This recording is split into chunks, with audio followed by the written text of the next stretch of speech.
안녕하세요. 단드로잉입니다. 반갑습니다. 잘 지내셨죠? 오늘은 봄을 맞아 초록초록한 수채 드로잉을 할 거예요. 수채할 때 가장 먼저 드는 생각, 붓에 물을 얼마나 묻혀야 할까? 어느 정도 말린 후에 덧칠을 해야 할까? 이것만 알면 되는 방법 2가지 말씀드립니다.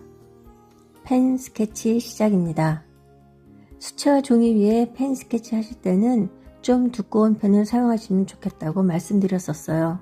그 이유는 종이가 올록볼록하기 때문에 기존에 펜 스케치 하실 때 쓰시던 펜으로 하시면 펜의 선이 잘 안 그어지기 때문이죠.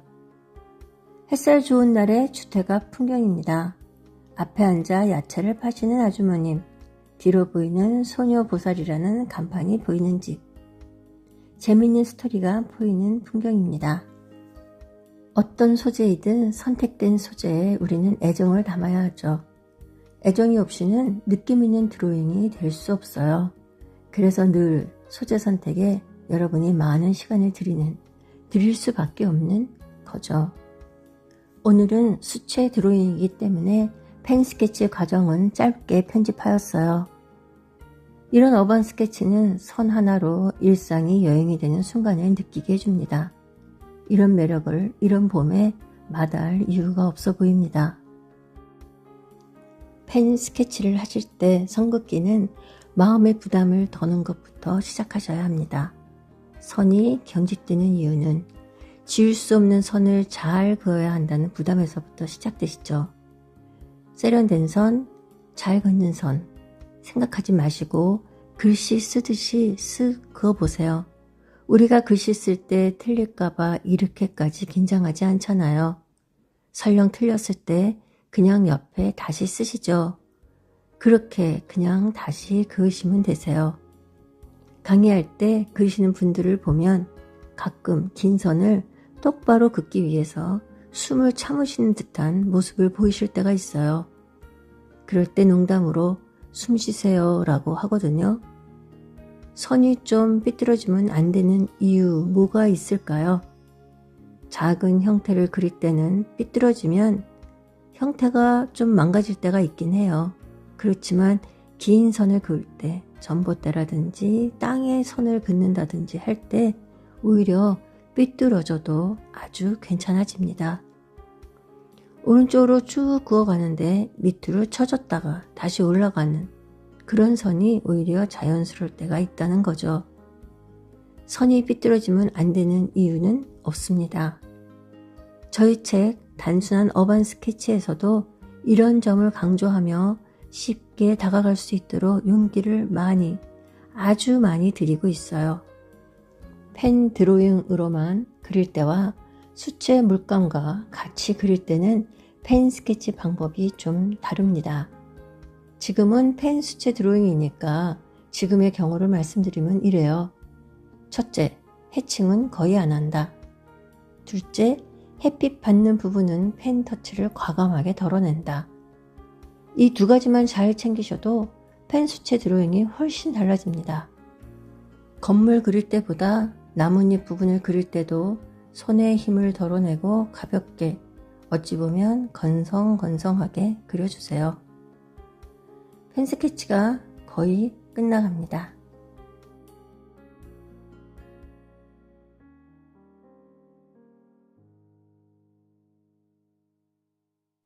자, 가벼운 펜 스케치죠? 이런 느낌으로 하시면 좋아요. 물감 놀이를 시작해 볼까요?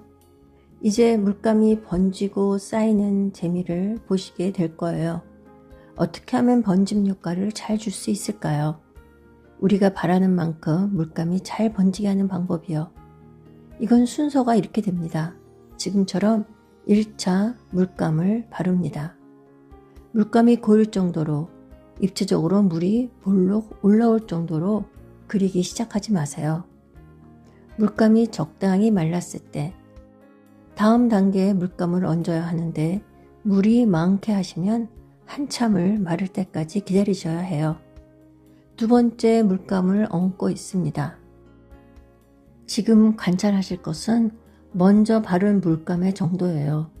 살짝 반짝일 정도로 발라져 있습니다. 물감이 고이지 않았어요. 또 지금 두 번째 바르고 있는 물감이 그 종이 위에서 번지는 정도를 잘 봐주세요. 이 정도의 첫 번째 물감에 마른 정도면 두 번째 물감이 이 정도로 번지는구나 하고 지금 여러분은 보며 깨닫고 계십니다. 물감이 마르는 속도는 장소, 계절, 사용하는 재료에 따라 달라집니다. 그래서 우리는 눈으로 확인을 해야 해요. 어느 만큼 번지게 할 것인가에 따라 마름의 정도를 다르게 해야 하지만 일단 여기에서는 가장 기본적인 마름의 상태를 알려드리고 있습니다. 종이 위에 물감이 흐르거나 고일 정도는 안 좋고요. 마름의 정도는 종이를 들고 옆에서 비껴봤을 때 살짝 반짝일 정도가 좋습니다. 고이지 않고 반짝일 정도예요. 물이 얇게 발라진 상태라는 거죠. 그런데 조색하거나 다른 부분을 칠하다가 그 마름의 정도를 지나칠 때가 있어요. 그럴 때는 당황들 하시잖아요. 그러지 않으셔도 됩니다. 이런 방법을 쓰시면 돼요. 깨끗한 붓을 꺼내서 깨끗한 물을 묻힌 후에 번짐 효과를 줄 부분 위를 가볍게 한 번에 얇게 붓으로 발라줍니다. 여기에서 주의할 점은 여러 번 반복해서 그 위에 물칠을 하면 먼저 발라줬던 색깔이 채색이 풀어지고 뭉개지게 되니까 조심하셔야 합니다.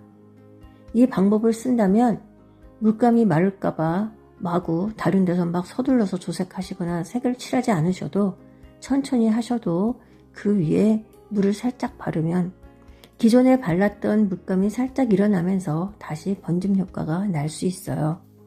이 방법까지 아신다면 이제 번짐 효과에 나의 두려움은 없다가 되실 거예요.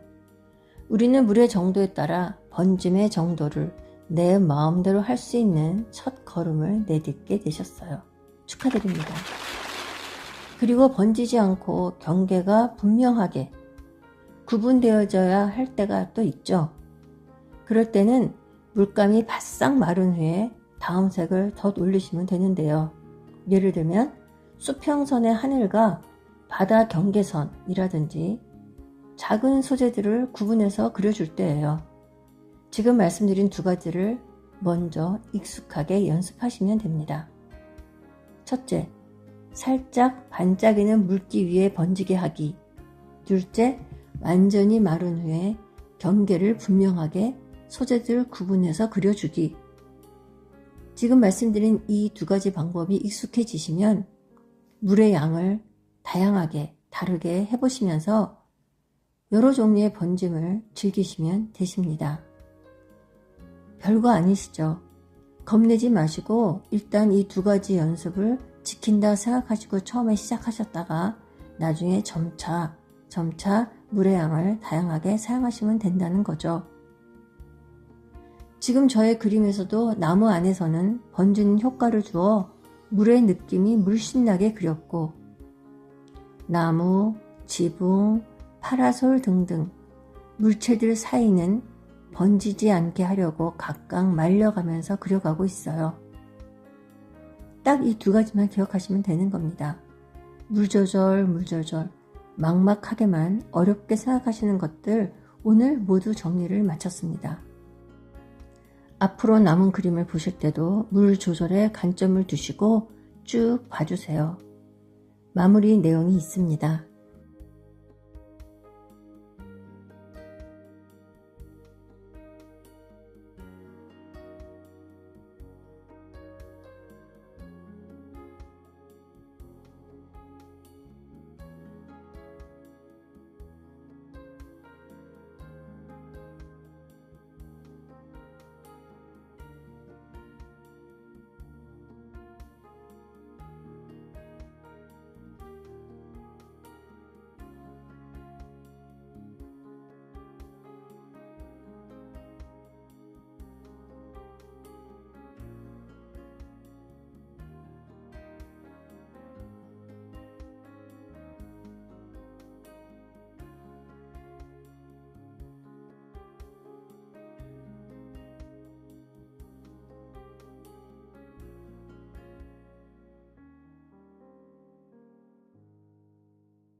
오늘 수채 드로잉 어떠세요?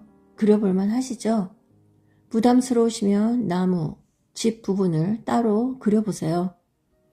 추운 겨울이 지나고 따뜻하지만 변덕스럽고 쌀쌀맞은 봄이 왔어요. 봄은 만물이 소생하는 경탄에 맞지 않는 계절이기도 하지만 봄은 참 힘든 계절이기도 해요. 세찬 바람, 환절기의 컨디션 난조 등등 모든 것에 양면성이 있다는 걸 또 받아들여야겠습니다. 살다 보면 마음이 참 심란하고 복잡한 날이 있지요. 그럴 때 그림을 그려보세요. 누구 너무 의식하지 말고 그리세요. 삶을 바라보는 마음은 제각각 다릅니다. 그림을 그리며 마음을 달래보세요. 좀 더 자신감을 가지고 터치해보세요. 올해 봄에는 작은 시도라도 해보셔서 행복해지시길 단 드로잉이 응원합니다. 오늘도 함께 해주셔서 고맙습니다. 다음 영상에서 뵐 때까지 꼭 건강하세요.